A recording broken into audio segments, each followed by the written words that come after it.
Please welcome, for the first time, Kevin Attenborough. Having been introduced, the guest approaches the microphone and says, hello. Oh, hello, Kevin. So nice to meet you. It's very nice to be met by you. Thank you so much. Of course. For having me on this program. Yes, it's wonderful to have you. What a wonderful, rich a voice you have. I was going to say luxurious, and that didn't fit. Then illustrious, that doesn't fit either. But your voice is great. The confused compliment is received and appreciated. Of course, this is Phoebe Robinson, by the way. I don't know if you've ever met a best-selling author. A best-selling author appears. She is engaging, warm, and friendly. Ooh, nice. Now do Gino. Oh, yeah, this is Gino. Hi, I'm Gino. Nice to meet you, Kevin. I don't know how to explain him. The Gino speaks. A greeting, perhaps. It was. The guy's good. I mean, he nailed it. Exactly what you are. Technically a greeting. Yeah. So, Kevin. Creatures such as this Gino must not vanish from the earth.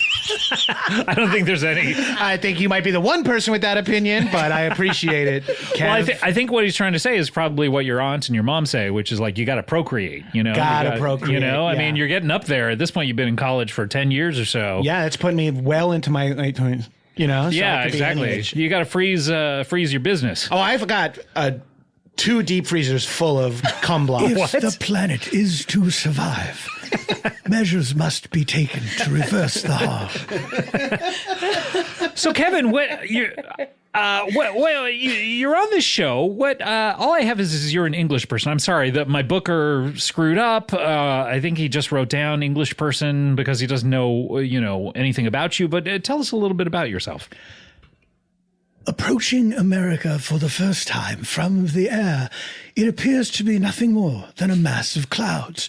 But soon those clouds recede, and you see the brown and green that make up a continent. So, okay, yeah. So you Touching down on the tarmac, one realizes that the earth is bigger than what is merely in front of our eyes. Oh, good. Okay, so you came here from England. Making his way to the podcast studio, the guest notes the parking structure, how to enter, how to exit, and the ticket that must be saved. He's going to do the parking. Oh, he did it. That's amazing. Wow. I want to hear this guy describe everything from the earth, which he already did, the macro to the micro. You know what I mean? Like bugs and stuff. Holy shit, the earth and the parking structure. Fucking shattered me. There was nothing in between, I noticed. There was the earth, and then I guess California. He did But parking structure's kind of... A cell phone is produced, and a photograph is taken of the number of the parking space. Oh, wow. This is done for future reference. I mean, it's not that big of a parking structure, I have to say. It's one level, so I... Secure that the information has been filed away.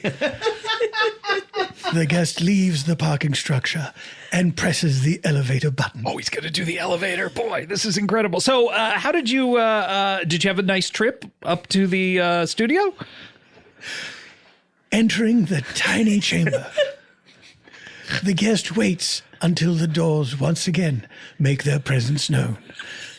A sudden lurch is felt as the elevator rises into what can only be described as the air. Holy shit. That's I feel exactly like the I'm on an feeling of it. elevator right now. Yes. With a shuddering stop, the doors again recede, and the guest exits. I've never heard it broken down exactly like I've that. never This is been on an incredible. elevator, and now I know exactly what it's like. You've never been on an elevator? It doesn't register my body weight. It always says empty elevator anytime I try to do it. yeah. I usually have to sneak in underneath like one of those serving, platinum serving things. A cloche. A cloche. Thank you. Kevin. That's the one thing he didn't narrate. He just Jesus. corrected you. Fuck, man. I don't have to narrate everything. It is just something that my family does. I wanted to say, your voice and your speaking style sounds a lot like a certain person by the name of Richard Attenborough. Is that, or David Attenborough? David Attenborough. Who is, okay. of course, the brother of Richard. Yeah, what is Richard Attenborough's deal? What did he do? Welcome to Jurassic Park. That's right. If nothing else, he made his mark with that. And doesn't he he's the guy Could you imagine Richard Attenborough working at Walmart? Welcome to Walmart. Because he's the guy outside the Jurassic Park ride that you see on the videos, right? Yes, Dino DNA. So you're the nephew of that guy. I am his great-great-grandson. Oh, you are? I am but 14 years old. Oh, you're 14 years old. Very excited to be leaving school and traveling to America unaccompanied for the very first time. Really sorry about trying to get into the bathroom while you were in there before. Why are The you pounding on the door frightens the occupant of the restroom. He cowers and waits for the knocking to go away. I gotta ask, Kevin, why were you in charge of the parking ticket? Weren't you driven here by someone? No, in America, I drive myself. No, I mean, I maybe in England that's okay. I don't know. They do everything on the opposite side. So maybe like you can drive when you're a baby, and then when you're 16 you can't anymore. Is that how they do it in I England? feel like it has to do with your foreskin. Yeah. Okay. I don't know, but you're not supposed to be driving In the it. Department of Motor Vehicles, there is an exemption for one such as me. 14-year-olds from England are permitted to drive. Really? If they drive on the opposite side of the street. Wait, so you're a 14-year-old and driving on the opposite side of the street? This sounds like a traffic hazard. It isn't so far. Okay, well, what time did you arrive here? 4:30 a.m.? Yes. Okay, well, yeah, that explains it. You're going to have a tough time getting out of here. So do you want to be a famous narrator, much like your great-great-great-grandfather? If the clan is to continue, someone must teach the young ones the work of the family. Okay, now we're talking the clan, your family, With a C. right? Okay, good. I just want to make that clear. With a C. Certain words have been ruined. They really by have. certain groups of people. I know. Like what? Like which one? Well, he's British, so he can't even get cigarettes anymore. Oh. Yes, we only call it the one thing. So you want to be you want to do what your family did? That's incredible. No. I wish to carve out my own life for myself. Really? At the risk of being shunned by the others. I will go my own way. So they would shun you because you don't want to narrate things? Or The welcome to family- people to Jurassic Park, I guess. The family circles tightly. They will not let the young ones leave for fear of the danger outside. Oh, no. But one young one breaks free. He makes his own way across the continent to find himself in a podcast studio. So wait, you landed in New York then and came all the way? Across of North America. How did you travel across The plane would have crossed took the a continent plane. too. To be fair. I guess so. But across the I guess I don't expect you to narrate every little step of it. Thanks. So you want to do your own thing though. That's the I important want part. to do my What do you own want to thing. do, little Kevin? To become the next Tony Hawk. Skateboarder Tony Hawk? Like as an actor or skateboarder? Tony Hawk. There's a skateboarder named Tony Hawk? Yeah, that's the guy I'm thinking of. He's a famous skateboarder. He perfected all these weird tricks. Phoebe, you must know Tony Hawk, right? Yeah, I mean, yeah. everyone knows him. Tony Hawk pro skater yeah. too. Yeah. I mean, you're of the generation that idolized Tony Hawk, Yes, right? he was my favorite. Yeah, of course. He's what made me get into comedy. Of course. Yeah. Yeah. Discovering there are two Tony Hawks is surprising. I don't know But that there resiliently, the young one forges ahead. I don't know that there are two Tony Hawks, I have to say, Kevin. What because- is your Tony Hawk Yeah, what does that he you do? want to emulate do? He is a super marionation puppet who rode on a rocket ship in a poorly received BBC pilot. I guess I didn't see this, but what was the pilot called? It was called Tony Hawk Flies Under the Moon. Okay, so that's the only thing you've half an hour. That's the only thing you know Tony Hawk. 21 minutes. 21 minutes. The title of the show itself is sort of an undersell. He flies underneath the moon. It's Yeah, just why flying. not over it or around it at the He very doesn't least? even look up. He didn't even look at it as he passed it? He goes under the moon and just sits there. I would at least tilt my neck up. Then he dictates a letter to his wife saying, "This is dull. Why did I do this? It wasn't worth our marriage." When he returns, broke up because of this? when he returns to Earth, he finds his wife has died. What? in the arms of another man. Oh, okay. So he knew they broke up. They and are that's why he buried in wrote a it. huge coffin. What? Together? Yes. You can do that? No, it was a TV program. Oh, okay.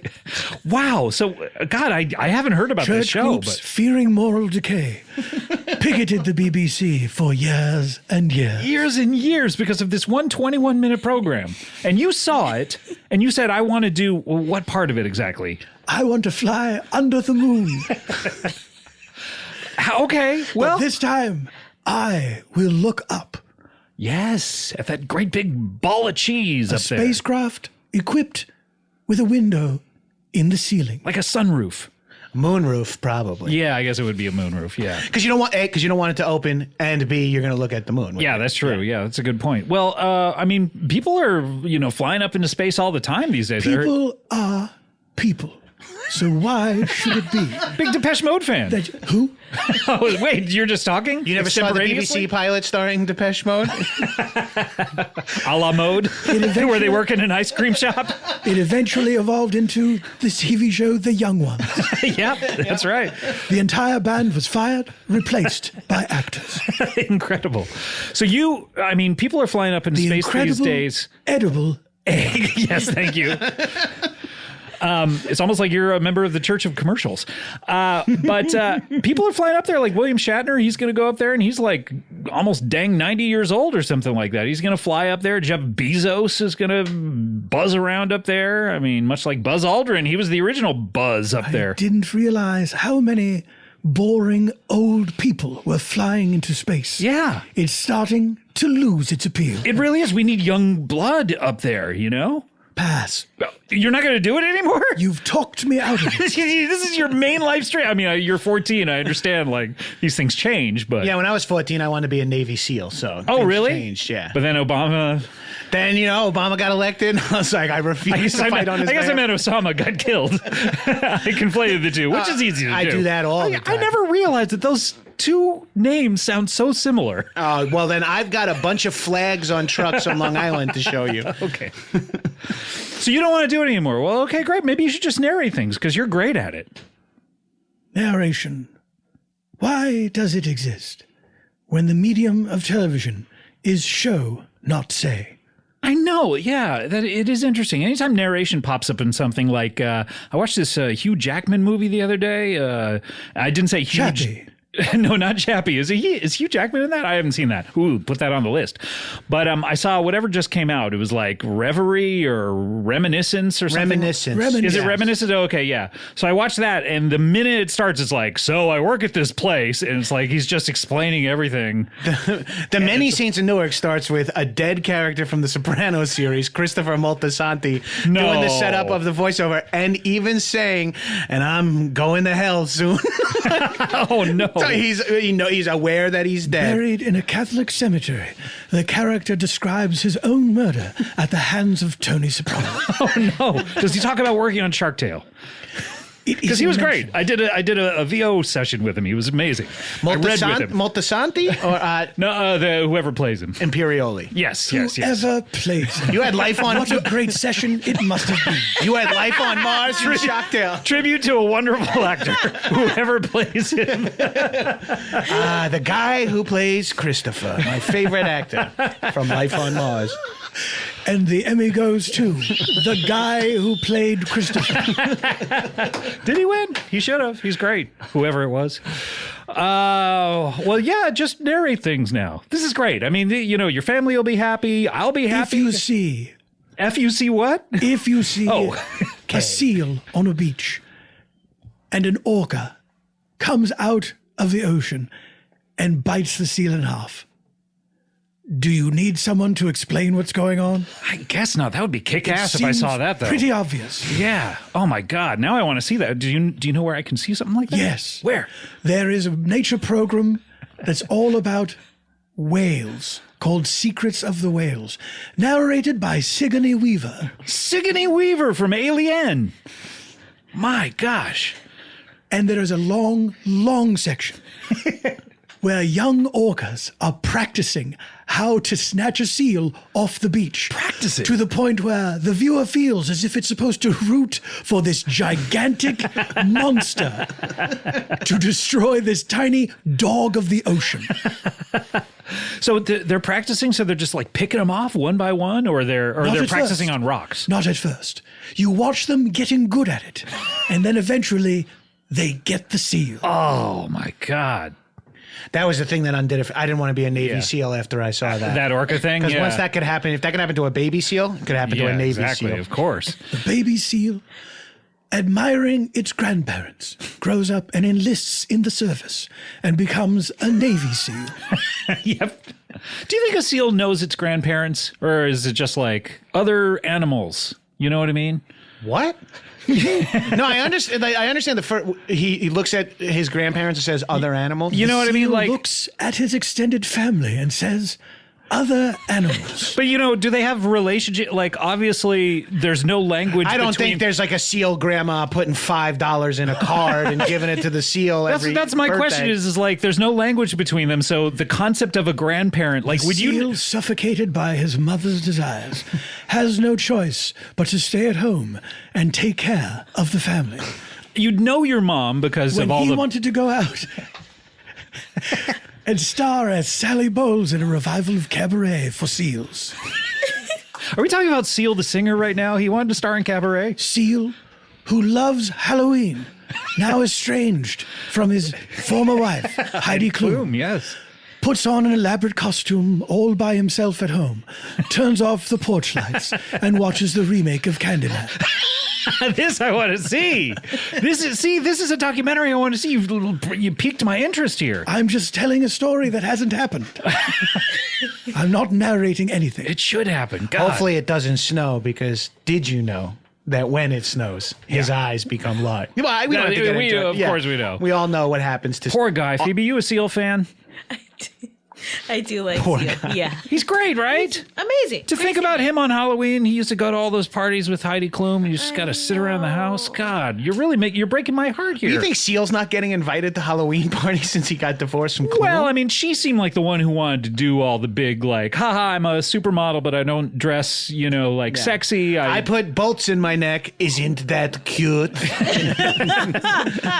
So that seemed like her thing. And now, like, if he goes, he could kick it up like 8 notches and be like, no, I was the mastermind behind all this. And his thing is comedy movies. Yeah, that's true. Right? Yeah, Yeah. Pop Star. Never stops topping. That's the one I know.